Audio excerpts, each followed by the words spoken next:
বন্ধুরা, আপনারা আছেন আমার ছাদ বাগানে। দেখতেই পাচ্ছেন আমি যে ভ্যারাইটির সামনে দাঁড়িয়ে আছি এটি হচ্ছে একটি তাইওয়ান রেড ভ্যারাইটি আমের কালেকশনস। ছাদ বাগানে আমি এই গাছটি করেছিলাম একটি 16 ইঞ্চি পটে। আর এই যে গাছটা গত বছর আমি প্রতিস্থাপন করেছিলাম, আর এই বছরেই কিন্তু আমি এই গাছ থেকে ফলন পাচ্ছি। তো শীতের ঠিক শেষ দিক থেকে এই ধরনের গাছগুলোতে মুকুল আসে। মূলত একটি থাইল্যান্ডের প্রজাতি এবং কালার কিন্তু খুব সুন্দর।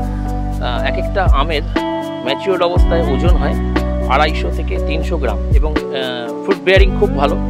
আপনারা কিন্তু অবশ্যই ট্রাই করতে পারেন এই ধরনের তাইওয়ান রেডের ভ্যারাইটি। এক একটা আমের ওজন 250 থেকে 300 গ্রাম হয় এবং কালার মোটামুটি রেড এবং পার্পেলের একটা সংমিশ্রণে তৈরি হয়। দারুণ দেখতে, ফলিয়েজও খুব ভালো। এই গাছগুলোতে আমার প্রচুর মুকুল এসেছিল। তো আমি এই বছরে মুকুল পেয়েছিলাম প্রচুর এই ধরনের ভ্যারাইটি থেকে। তো মোটামুটি 3 থেকে 4খানা আম আমি এই বছর হারভেস্ট করতে পারবো। জুনের শেষ দিকে এই ভ্যারাইটি থেকে আপনারা হারভেস্ট করতে পারবেন। আর সুমিষ্ট একটি আম, দারুণ মিষ্টি, খেতেও খুব ভালো। আর এই ওয়েদারে কিন্তু এই ধরনের ভ্যারাইটি খুব সুন্দরভাবে করা যায়, প্রচুর পরিমাণে ফল হয়। মূলত একটি গ্রাফটিংয়ের গাছ। দেখতেই পাচ্ছেন তাইওয়ান রেড, আপনারা অবশ্যই ট্রাই করুন তাইওয়ান রেডের ভ্যারাইটি।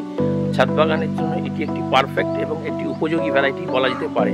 খুব বেশি পরিচর্যার প্রয়োজন হয় না, সামান্য পরিচর্যার মাধ্যমে কিন্তু আপনারা এই ধরনের ভ্যারাইটি থেকে প্রচুর পরিমাণে ফল হারভেস্ট করতে পারবেন।